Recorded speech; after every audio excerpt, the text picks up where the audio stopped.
Parece que nós nos afastamos aqui do assunto. Não realmente. Você perguntou sobre Hitler. A experiência de Hitler tornou-se possível como um resultado da consciência de grupo. Muitas pessoas querem dizer que Hitler manipulou um grupo. Nesse caso, de seus conterrâneos. Com a sua astúcia e o seu dom para a oratória. Mas isso põe convenientemente toda a culpa nele. Que é exatamente o que a maior parte das pessoas deseja. Mas Hitler não poderia ter feito coisa alguma sem a cooperação, o apoio e a submissão voluntária de milhões de pessoas. O subgrupo que se chamou de alemães deve assumir uma enorme quantidade de responsabilidade pelo Holocausto.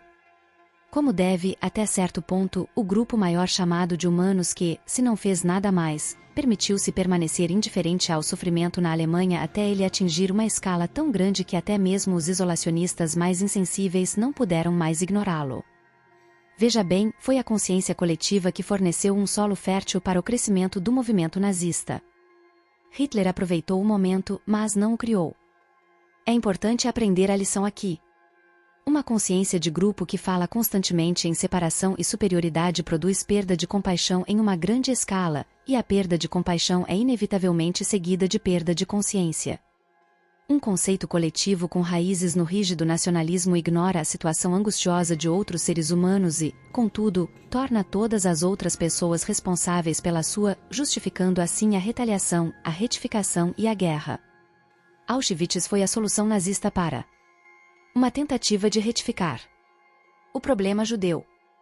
O horror da experiência de Hitler não foi ele tê-la perpetrado na raça humana, mas a raça humana ter-lhe permitido fazer isso.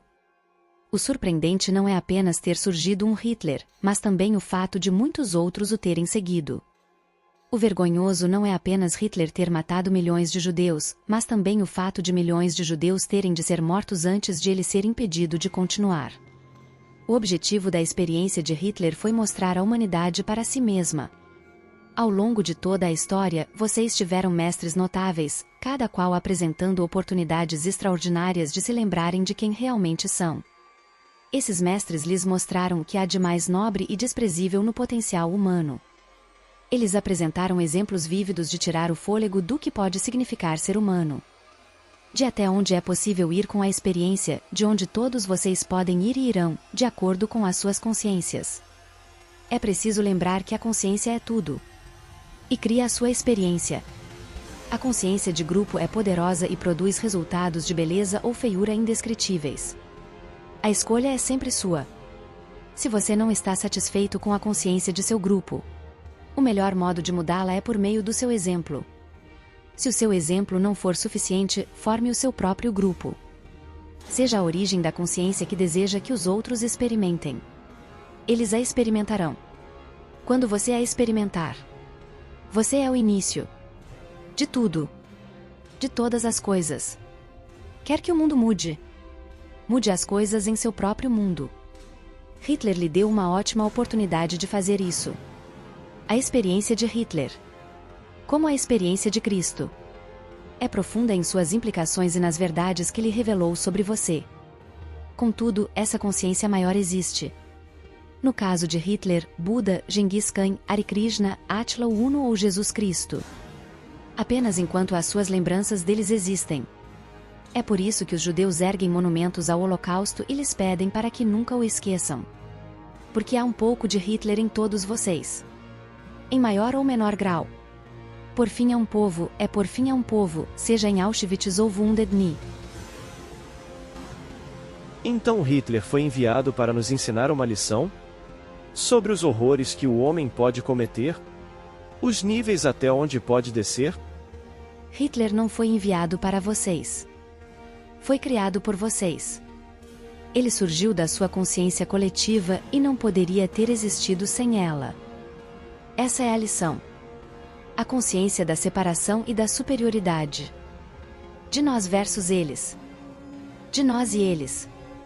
É que cria a experiência de Hitler. A consciência da irmandade divina, da união, da unicidade, de nosso em vez de seu meu é o que cria a experiência de Cristo.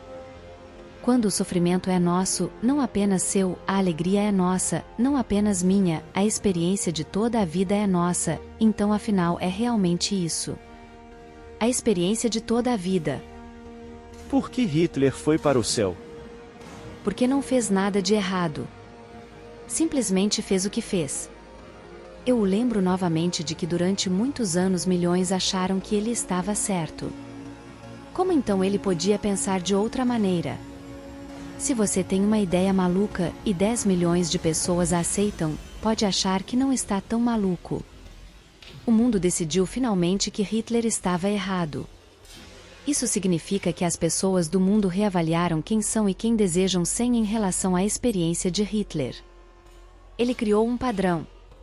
Estabeleceu um parâmetro, um limite de acordo com o qual podíamos avaliar e restringir as nossas ideias sobre nós mesmos. Cristo fez a mesma coisa na outra ponta do espectro. Houve outros Cristos e outros Hitlers. E haverá novamente, então fique sempre alerta. Porque as pessoas de consciência elevada e pouco desenvolvida andam entre vocês. Até mesmo quando vocês andam entre outras pessoas. Que consciência leva consigo? Eu ainda não compreendo. Como Hitler pode ter ido para o céu? Como pode ter sido recompensado pelo que fez? Em primeiro lugar, entenda que a morte não é um fim, mas um início. Não um horror, mas uma alegria. Não é um encerramento, mas um prelúdio. O momento mais feliz da sua vida será aquele em que ela terminar. É por isso que a vida não termina, mas apenas continua de modos tão magníficos, cheios de paz, sabedoria e felicidade que é difícil descrever e impossível para você compreender. Então a primeira coisa que você precisa entender, como eu já expliquei, é que Hitler não fez mal a ninguém. Em certo sentido, não infligiu sofrimento, pôs fim a ele. Buda disse, a vida é sofrimento. Ele estava certo. Mas mesmo se eu aceitar isso, Hitler não sabia que na realidade estava fazendo o bem. Achava que estava fazendo o mal. Não, ele não achava que estava fazendo o mal. Na verdade, achava que estava ajudando o seu povo. E é isso que você não compreende. Ninguém faz nada errado, dado o seu modelo do mundo. Se você acha que Hitler agiu insanamente e durante esse tempo todo sabia que era insano, então não entende nada da complexidade da experiência humana. Hitler achou que estava fazendo o bem para o seu povo. E o seu povo achou isso também. Essa foi a insanidade da coisa. A maior parte da nação concordou com ele. Você disse que Hitler estava errado. Por esse critério passou a definir-se, saber mais sobre si mesmo. Mas não condene Hitler por mostrar isso. Alguém tinha de fazê-lo. Você só pode conhecer o frio se houver o quente. A parte de cima se houver a de baixo. A esquerda se houver a direita. Não condene uma coisa e bendiga a outra. Fazer isso é não compreender. Durante séculos, as pessoas condenaram Adão e Eva. Dizem que eles cometeram o pecado original.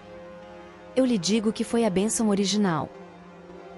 Sem esse evento, o partilhar do conhecimento do bem e do mal, vocês nem mesmo saberiam que as duas possibilidades existiam. De fato, antes da chamada ruína de Adão, elas não existiam. Não havia o mal.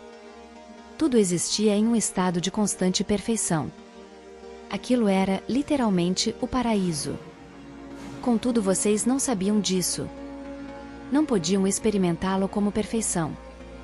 Porque não conheciam outra coisa. Devem então condenar Adão e Eva ou ser gratos a eles. E o que? Digam, eu devo fazer com Hitler? Eu lhes digo que o amor, a compaixão, a sabedoria, o perdão, a intenção e o objetivo de Deus são amplos o suficiente para incluir o crime mais hediondo e o pior criminoso. Você pode não concordar comigo, mas não importa. Acabou de aprender o que veio aqui para descobrir.